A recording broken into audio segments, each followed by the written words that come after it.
Today on Rappler, President Aquino says he gave the order to secure documents of late Interior Secretary Robredo, contradicting statements of his family. Yes, there will be a lot of sound and fury. There will be a lot of sound from Mr. Puno, and maybe there will be a lot of fury from me.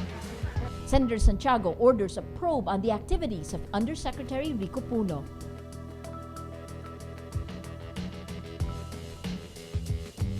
And tensions over how to pay respect to the dead surround the memorial of the 9/11 attacks.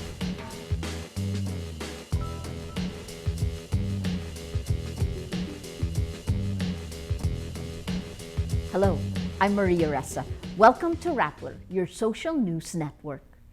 President Benigno Aquino says he ordered Interior Undersecretary Rico Puno to secure documents from the Office of Secretary Jesse Robredo. But previous statements by Justice Secretary Laila de Lima and Robredo's family indicate the request to secure the documents was made because of Puno's attempted entry on August 19th. On Thursday, news broke that Puno tried to search Robredo's office and residence. Robredo's body hadn't been found at the time. When Mrs. Robredo first faced the media on August 23, she said she asked De Lima to secure her husband's documents. An ABS-CBN report says the documents contain information of an ongoing probe on Puno about an anomalous arms purchase. Justice Secretary Laila de Lima says Robredo's staff asked for her help in getting the documents on the night Robredo's plane crashed on August 18th. De Lima says she received a second request, this time from Robredo's wife, pushing her to go to the condominium on August 20th. But the Justice Secretary says she did not get any documents. De Lima says she and Executive Secretary Paquito Ochoa agreed that an inventory of Robredo's documents should be done after his staff returned from Naga. Robredo's aide says the people of Naga are angry about reports Puno attempted to search Robredo's house for documents when the late secretary was still missing. Puno reportedly tried to enter Robredo's house on August 19th, the morning after Robredo's plane crashed off Masbate. President Aquino says he ordered Puno to secure the secretary's documents. June Lavadilla, a longtime friend of the Robredos, questions the timing of Aquino's orders so soon after the crash. He says, quote, "They secured the documents even when the search and rescue operations were still ongoing. Robredo's body was found 3 days after the plane crashed." President Aquino confirms plans to replace DILG Undersecretary Puno, possibly with current Philippine National Police Chief Nicanor Bartolome. Aquino says he asked Bartolome to consider leaving his current post before March 16, 2013, the date of his scheduled mandatory retirement, so he could replace Puno at the DILG. But on Monday, presidential spokesperson Edwin Lacerda tells reporters Bartolome's appointment is not yet certain. Lacerda adds the president has yet to discuss Puno's replacement with newly appointed DILG Secretary Manuel Mar Rojas, who will take Robredo's place. He says Rojas will have a, quote, free hand in selecting his team. The president's announcement confirms a Rappler report that Puno was already on his way out of the DILG. Puno has reportedly been the subject of various complaints that eventually reached the president. Senator Miriam Defensor Santiago sets the mood for a Senate probe Friday, September 14th, saying there will be a lot of, in her words, sound and fury about Puno. The senator says the probe will cover many topics, ranging from Puno's attempt to retrieve documents from the condominium of late Interior Secretary Robredo, allegations of involvement in weteng, an illegal numbers game, and illegal logging. Yes, there will be a lot of sound and fury. There will be a lot of sound from Mr. Puno, and maybe there will be a lot of fury from me. So the first question is, why did you have to go to the house when nobody told you to go there? What was so urgent that he had to go himself? What were the documents that he wanted to get his hands on? Senate President Juan Ponce Enrile says he sees nothing wrong with Puno's visit. He says he must have gone there to receive some records that he knew belonged to the department. Enrile adds he's the number 2 man in the department. That's his duty. An official of the Civil Aviation Authority of the Philippines says there's no foul play in the plane crash that killed Jesse Robredo on August 18th. CAAP Deputy Director General Captain John Andrews says initial results of the probe on the plane crash suggests it was an accident. Andrews says Nepalese Kashitis Chand, a student pilot who was not authorized to fly the plane, did not touch the controls. Andrews says engine failure may be a possible reason for the crash. Previously, CAAP Director General William Hotchkiss III dismissed speculations the crash was caused by the use of diluted aviation fuel. Jesuit constitutionalist Father Joaquin Bernas refutes the arguments of Antipolo Bishop Gabriel Reyes, who published a newspaper advertisement against Bernas's claims on the reproductive health bill. Reyes says the Catholic Bishops' Conference of the Philippines doesn't want to ban contraceptives, but it wants the government to stop promoting artificial family planning methods. Bernas says the poor can't afford contraceptives if the government doesn't fund it. He adds, the exercise of freedom is only possible if one has the capacity to choose. As the country prepares for the 2013 election, Rappler takes a look at the personalities and challenges of the upcoming polls. Chai Hofelenya and Miriam Grace Go, authors of Ambition, Destiny, Victory, a book on the 2010 elections, discuss these issues on Rappler's #PHVote. We're always putting the burden on the politicians and the strategies to bring the discussion to a higher level, but the voters also have a responsibility to, be more engaged, be more responsible, to know more, because even if a politician would want to have a campaign that is issue-based, he really has to strike a balance between the entertainment that people want, the shallow discussions that most people want, and in designing the messaging of his or her campaign. There are pockets of reform happening at the local level. This has to be complemented by the top. So the President, Malacanang national officials should also be sending the right messages. The National Economic and Development Authority, or NEDA, says it has become less dependent on remittances from overseas Filipinos in the last 3 years.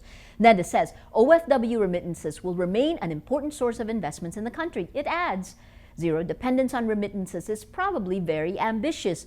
Overseas remittances are a significant part of a country's economy at any stage of economic development. Tensions over how to properly pay respect to the dead are overshadowing New York's memorial at Ground Zero as a gap widens between survivors and the general, more forgetful public 11 years after 9/11. Police, private security guards, and volunteer guides are enforcing strict rules of decorum at the site. The measures try to curb what some relatives of victims see as rising disrespect, ranging from picnics under the newly planted oak trees to an incident in June when visiting high school students threw trash into one of the black pools marking the footprints of the fallen towers. On the anniversary, relatives will again go through the Ground Zero ceremony where the names of all 2,753 people killed on 9/11 are read out loud. Let's now look at Rappler's Wrap for today, a list of the 10 most important events around the world you shouldn't miss. At number 3, fugitive Iraqi Vice President Tariq al-Hashimi is sentenced to death over the weekend on charges he masterminded several bombings and assassinations from 2005 to 2011. Al-Hashimi, a remnant of Saddam Hussein's Sunni government, fled Iraq for Turkey in April 2012 after the Shia-led government implicated him in the attacks. The decision comes after a violent attack in Iraq left 79 people dead and over 270 wounded.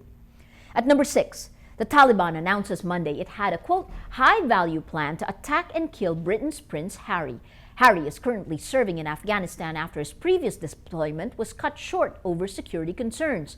Speaking to Agence France Presse by telephone, a spokesperson for the Taliban says, quote, it is not important for us to kidnap him, we will target him and we will kill him.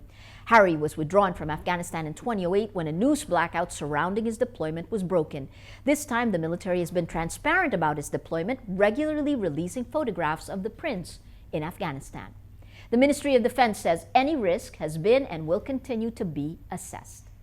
At number 7, U.S. President Barack Obama got a giant bear hug while on a campaign stop in Florida this weekend. Obama is lifted at least a foot up in the air by pizza shop owner and registered Republican Scott Van Duzer. Obama claims after he was placed back on the ground, look at that, man, are you a power lifter or what? After which he joked, Scott, if I eat your pizza, will I look like that? Doozer says he voted for Obama back in 2008 and will do it again despite party allegiances. Obama says he planned to stop because of Doozer's work mobilizing a huge community of blood donors. Wimbledon at number 9. 2012 Wimbledon and Olympic champion Serena Williams took home her 15th Grand Slam title win, a comeback from behind win at the U.S. Open Sunday. Williams defeated world number 1 Victoria Azarenka. This is the 4th U.S. Open title for Serena Williams following wins in 1999, 2002, and 2008.